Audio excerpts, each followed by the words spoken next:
Bismillahirrahmanirrahim. Assalamualaikum warahmatullahi wabarakatuh. Selamat pagi dan salam sejahtera untuk kita semuanya.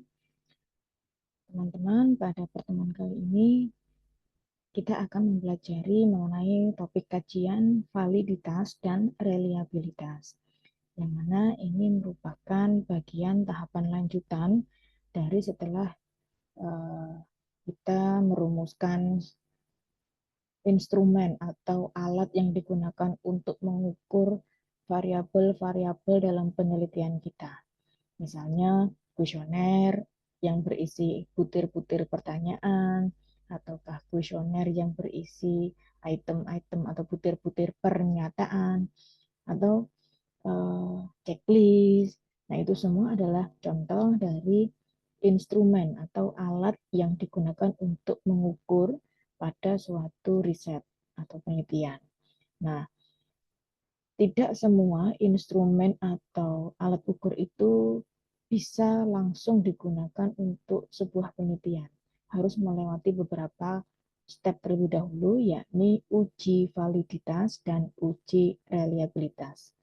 Untuk itulah, pada pertemuan kali ini kita akan membahas tentang apa itu validitas dan reliabilitas.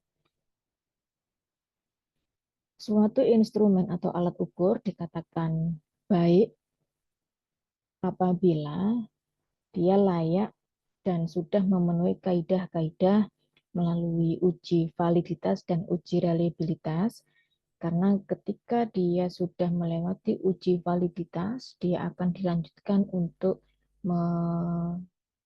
melampaui atau dilakukan uji reliabilitas. Jadi stepnya itu adalah uji validitas terlebih dahulu, baru kemudian uji reliabilitas.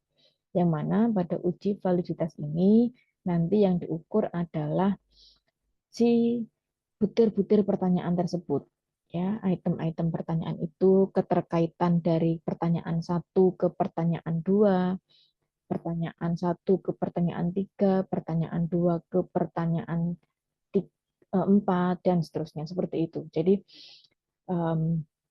uji validitas itu luas, tidak hanya menganalisis apakah item-item pertanyaannya ini sudah mewakili apa yang akan kita tanyakan pada partisipan atau responden kita, tetapi sampai dengan bagaimana hubungan antara pertanyaan satu dengan yang lainnya.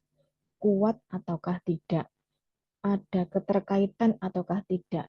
Jika tidak ada keterkaitan dari item satu dengan item yang lain, maka instrumen yang Anda gunakan itu tidak dikatakan valid.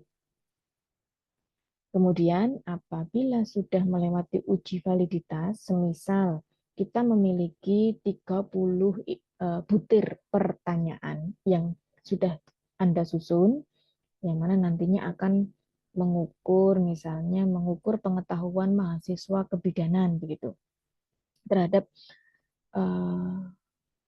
mata kuliah asuhan kehamilan. Di situ bertanya tentang materi-materi Leopold, materi tentang pemeriksaan fisik pada ibu hamil, kelas ibu hamil, dan seterusnya. Dari 30 pertanyaan, kemudian diuji validitas, dan ternyata setelah diuji validitas, ini hanya 10 butir saja yang dinyatakan valid. Dan muncul pertanyaan, siapa Bu yang menghitung uji validitas? Siapa yang menganalisis? Yang berhitung adalah perangkat. Jadi ada software yang disebut dengan SPSS, ya. Nanti teman-teman saya minta untuk mendownload SPSS, terserah mau SPSS versi berapa, versi 13, 16, 20, 21, terserah mana yang mensupport dengan perangkat atau device laptop atau PC-nya teman-teman. Monggo semua SPSS meskipun versinya 13, kemudian si A punya versi yang 21, bukan berarti kemudian terus ini yang jauh lebih baik begitu ya. Tidak, namanya program itu memang ada pemeliharaan atau maintenance. Semakin bertambah maka Ada mungkin tampilannya yang berbeda, memang dari segi tampilan berbeda, tetapi untuk fitur-fitur, pilihan, rumus-rumusnya semua sama. Ya, jadi nanti kita akan belajar juga sampai dengan memasukkan skor dari instrumen pertanyaan itu, kita input di dalam SPSS, sehingga kita akan tahu bahwa dari 30 butir pertanyaan yang sudah kita sebar pada responden, ternyata hanya 10 butir saja yang dinyatakan valid. Maka bagaimana sebagai peneliti? Ya sudah, hanya 10 itu saja yang bisa kita lempar nantinya untuk responden di penelitian kita.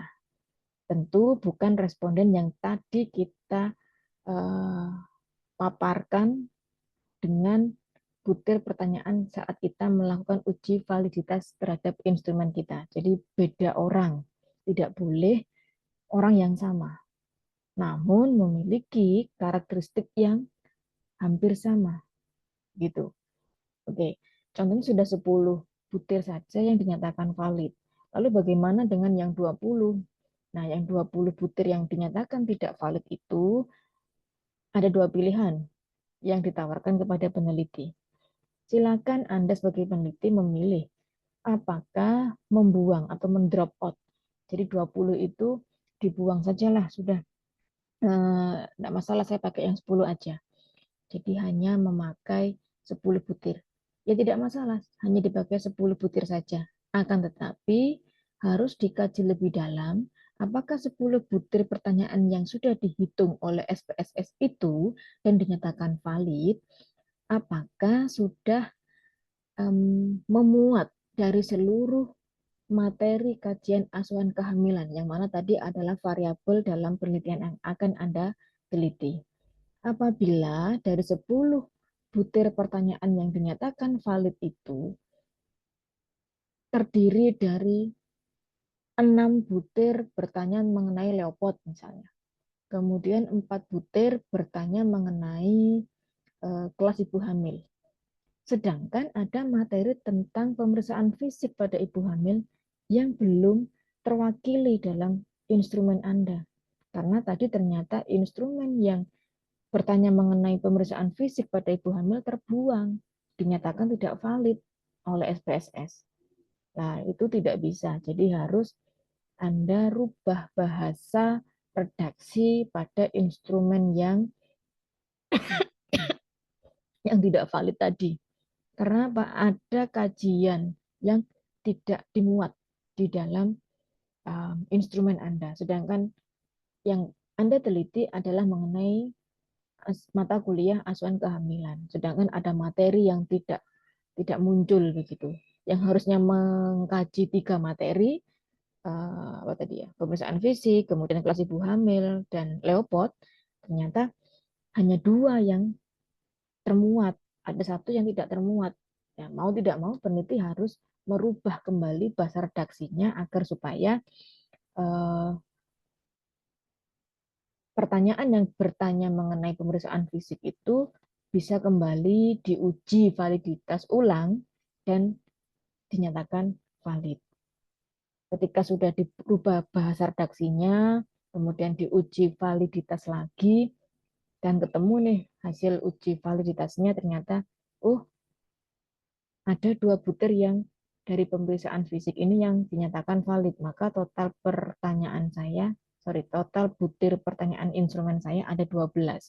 6 bertanya mengenai leopard, kemudian 4 bertanya mengenai kelas ibu hamil, 2 bertanya mengenai pemeriksaan fisik. Maka sudah cukup mewakili 3 kajian dalam mata kuliah asuhan kehamilan. Karena menurut teori, misalnya begitu ya, karena menurut teori ini, bahwa mata kuliah asuhan kehamilan itu harus ada kajian tentang pemeriksaan fisik, leopard, kemudian kelas ibu hamil.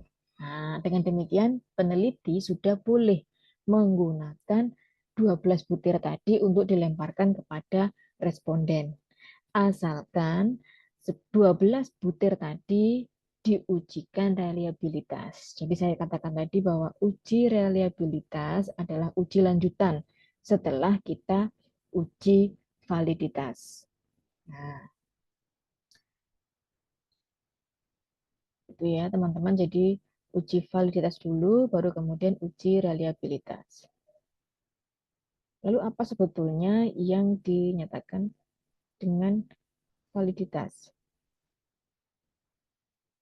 Validitas ini adalah suatu ketepatan atau kecermatan. Artinya sohih begitu ya, valid. Yakni mampu mengukur apa yang hendak diukur. Kemudian contohnya apa? Instrumen-instrumen yang dinyatakan dia valid atau mampu mengukur apa yang hendak diukur. Misalnya adalah meteran. Dia akan mengukur panjang dalam satuan sentimeter, meter, dan seterusnya. Timbangan, ini mampu mengukur berat.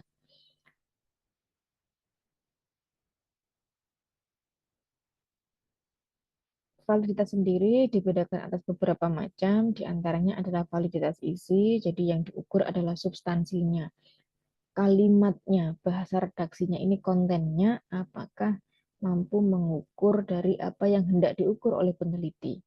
Misalnya kita akan mengukur pengetahuan ibu mengenai gizi balita, sedangkan di dalam pertanyaan yang Anda susun bertanya mengenai gizi pada anak usia prasekolah, maka jelas ini nanti ketika dihitung dengan SPSS dia dinyatakan tidak valid. Karena apa? Karena tidak mengukur apa yang hendak diteliti oleh peneliti. Tuh.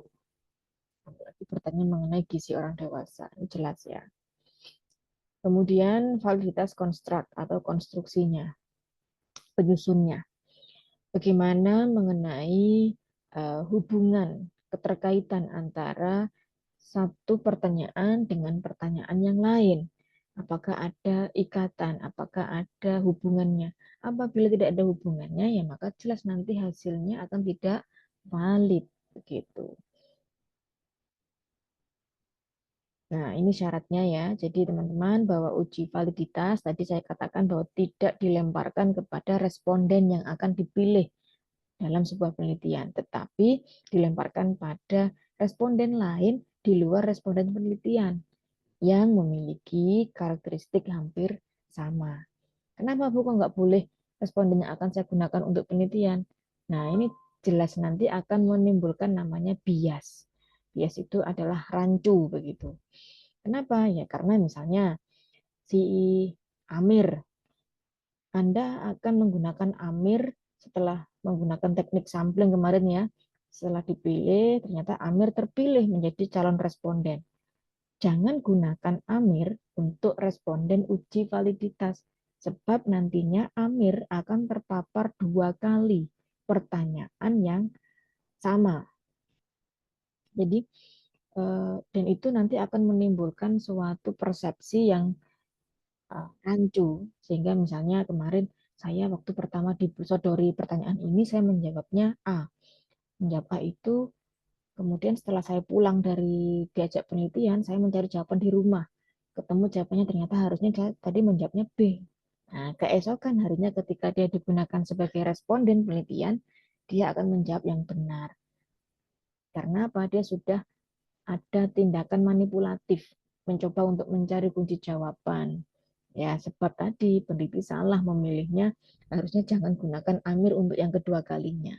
Dengan demikian, responden uji validitas dan responden penelitian itu tidak boleh sama, tetapi karakteristiknya atau ciri-cirinya hampir sama. Dan jumlahnya pun juga ada ketentuan ya, minimal gunakan 30 orang, 30 responden. Sebab jika terlalu sedikit, ini nanti akan mempengaruhi dalam pembacaan uji validitas. Akan terjadi yang namanya unvalidity dalam nominalnya. Jadi jumlahnya itu nanti tidak mewakili kurva normal. Jadi angka 30 itu adalah batas dalam sebuah statistik di dalam kurva itu, grafik begitu ya. Ini angka 30 ini pada rentang yang normal, sehingga dinyatakan oleh para ahli minimal gunakan 30 orang. Lebih boleh? Boleh. Ya, setidak-tidaknya 30 orang. Nah, ini kita akan mencoba menghitung uji validitas yang akan kita amati nanti dari hasil output SPSS yang teman-teman nantinya akan download adalah lihat R-nya, nilai R-nya, dan lihat tanda yang ada pada output SPSS. Ini contoh, pada slide ini sudah saya tampilkan contoh output atau luaran dari uji SPSS. Nah, yang teman-teman amati adalah ini, corrected item total correlation. Nah, sudah tabel ini nanti yang teman-teman amati. Angka itulah yang nanti akan kita pakai untuk menyatakan apakah butir pertanyaan nomor 1, 2, dan 3 ini valid atau tidak. Sebelum kita nantinya akan belajar mengenai bagaimana mengoperasikan SPSS, saya tugaskan kepada teman-teman pada hari ini untuk mendownload SPSS di perangkatnya masing-masing ya. Saya sarankan untuk menggunakan PC atau laptop karena tidak saya belum menjumpai ya SPSS yang digunakan di ponsel karena dia kapasitasnya besar dan untuk mengoperasikannya juga membutuhkan uh, apa set yang cukup. Ini nanti hasilnya. Oke, mungkin itu dulu teman-teman. Saya tugaskan untuk mendownload dulu yang free di search engine, mau gunakan Google atau DuckDuck.com, terserah. Intinya masukkan keyword free download SPSS begitu. Kemudian diinstal di perangkatnya masing-masing, kemudian kirimkan pada saya bahwa sudah done untuk mendownload dan menginstal SPSS. Itu dulu untuk pertemuan hari ini. Saya cukupkan sekian. Di pertemuan mendatang, setelah teman-teman sudah mampu mendownload di perangkat masing-masing, mari kita operasionalkan SPSS untuk mencoba hitungan dalam menguji validitas. Sekian dari saya akhiri. Wassalamualaikum warahmatullahi wabarakatuh.